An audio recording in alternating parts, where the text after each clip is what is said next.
की कहानी गर्भवती शेरनी और चुलबुला चूहा। एक बार की बात है, एक बहुत सुंदर जंगल था। उसी जंगल में एक गुफा भी थी, जिसमें एक शेर अपनी पत्नी के साथ रहता था। शेर बहुत खुश था क्योंकि उसकी पत्नी गर्भवती थी और जल्द ही वो पिता बनने वाला था। शेर अपनी पत्नी की बहुत देखभाल करता था।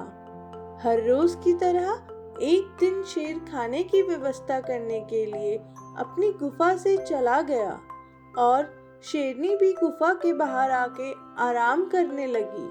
कुछ ही देर बाद रास्ते से गुजर रहे चुलबुले नाम के एक शरारती चूहे की नजर शेरनी पे पड़ी। शेरनी को सोता हुआ देख वो सोचने लगा, ओह, तो जंगल की रानी सो रही हैं। क्यों ना आज देख ही लिया जाए कि कौन ज्यादा ताकतवर है, मेरी मूंछ का बाल या इनकी पूंछ का बाल। ऐसा सोचकर चुलबुला चूहा शेरनी के पास गया और उसकी पूंछ के साथ खेलने लगा। ये सब करने में चूहे को बहुत ज्यादा मजा आ रहा था। तभी अचानक से सोई हुई शेरनी गुस्से में जाग उठी और उसने झट से चूहे को अपने पंजों में दबोच लिया। जैसे ही गुस्से में शेरनी चूहे को खाने ही वाली थी, तभी चूहा समझ गया कि अब वो नहीं बचेगा। चूहे ने घबराते हुए कहा, हे जंगल की रानी, मुझे माफ कर दो, मुझसे बहुत बड़ी गलती हो गई। अगर आप मुझे खा जाओगी तब भी आपको क्या ही मिलेगा। पिद्दी सा चूहा हूँ मैं, आपका पेट थोड़ी ना भरेगा मुझसे। दांतों में ही कहीं फंस कर रह जाऊंगा मैं। प्लीज मुझे जाने दो। अगर आप मुझे जाने दोगी तो शायद भविष्य में मैं आपके काम आ जाऊं। चूहे की ऐसी बातों को सुनकर शेरनी को हंसी आ गई और हंसते हंसते शेरनी कहने लगी, ये मजाक अच्छा था, जरा पहले खुद की हालत तो देखो। अगर मैं एक दहाड़ लगा दूं तो यहीं प्राण निकल जाएं तुम्हारे। इस छोटे से मुंह से इतनी बड़ी बड़ी बातें अच्छी नहीं लगती। तुम तो खुद इतने छोटे हो, पहले खुद की मदद कर लो, फिर मेरी मदद की सोचना। और हाँ, तुम्हारी पहली और आखिरी गलती समझकर छोड़ रही हूँ। आगे से यहाँ दिखाई मत पड़ना, नहीं तो मेरे होने वाले बच्चे तुम्हें सुबह का नाश्ता समझकर खा जाएंगे।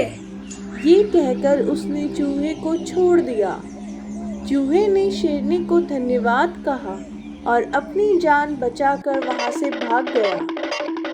काफी दिन बीत जाने के बाद एक दिन ऐसा भी आया जब शेर की तबीयत इतनी ज्यादा खराब हो गई कि वो अपने और अपनी गर्भवती पत्नी के खाने की व्यवस्था करने की भी हिम्मत नहीं जुटा पा रहा था।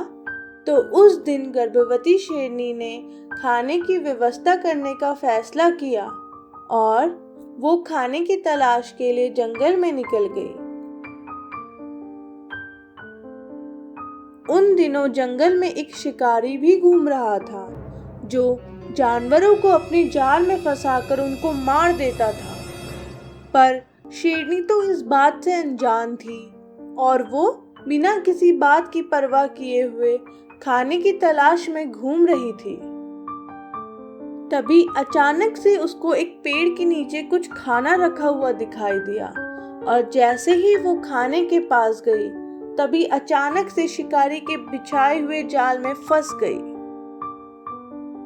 शेरनी को बहुत दर्द हो रहा था, पर अपने दर्द से ज्यादा फिक्र तो उसे अपने पेट में पल रहे बच्चों की थी। उसने जाल को तोड़ने की बहुत कोशिश करी, पर उसकी सारी कोशिश बेकार रही और आखिर में थक हार कर वो तेज तेज दहाड़ने लगी।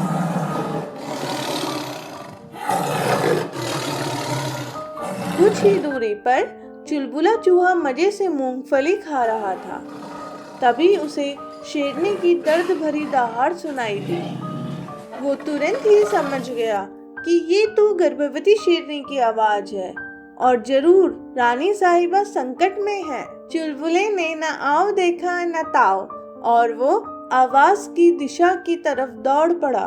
वहां जाकर उसने देखा शेरनी तो शिकारी के जाल में बुरी तरह से फंसी हुई है। अरे रानी साहिबा, ये कैसे हुआ? आपको तो घर पे आराम करना चाहिए था ना, आप यहाँ कैसे? अरे भाई, किस बात की रानी, जब मैं खुद की ही रक्षा नहीं कर पा रही हूँ। अपने पेट में पल रहे बच्चों और अपने पति के लिए खाना ढूंढने के लिए निकली थी, लेकिन अचानक से इस जाल में फंस गई। अब मुझे नहीं लगता कि मैं इस जाल से निकल भी पाऊंगी। यहाँ ये शिकारी मुझे मार देगा, वहाँ मेरे पति भूख और बीमारी से मर जाएंगे। रानी की ये बातें सुनकर चूहा भी उदास हो गया और कहने लगा, अरे रानी साहिबा, आपको याद है ना, आपने उस दिन मेरी जान बख्श दी थी। आज आपकी रक्षा करना मेरा धर्म है। आप बिल्कुल भी परेशान मत होइए, अब मैं आ गया हूँ ना। देखो आपका ये छोटा सा सेवक कैसे शिकारी के जाल को चुटकियों में काटता है। ये कहकर चुलबुले चूहे ने तुरंत ही अपने नुकीले दांतों से जाल को काटना शुरू किया और कुछ ही देर में उसने पूरे जाल को काटकर शेरनी को आजाद करवा दिया। चूहे की इस मदद से शेरनी की आंखें भर आई और नम आंखों से शेरनी ने कहा, चूहे भाई, मुझे माफ करना। मैंने उस दिन तुम्हारे छोटे शरीर का मजाक उड़ाया था। अब मुझे समझ आ गया है कि कभी भी किसी की भी शारीरिक बनावट और कमजोरियों का ऐसे मजाक नहीं उड़ाना चाहिए। फिर दोनों अच्छे दोस्त बन गए और खुशी खुशी वहाँ से चले गए। फिर जाते जाते चुलबुले चूहे ने सबसे कहा, कहानी अच्छी थी ना? अब जल्दी से इस चैनल को सब्सक्राइब कर लो और हाँ, वीडियो को लाइक करना तो आप बिल्कुल भी मत भूलना, तभी तो ऐसी मजेदार कहानियाँ आप रोज सुन पाएंगे।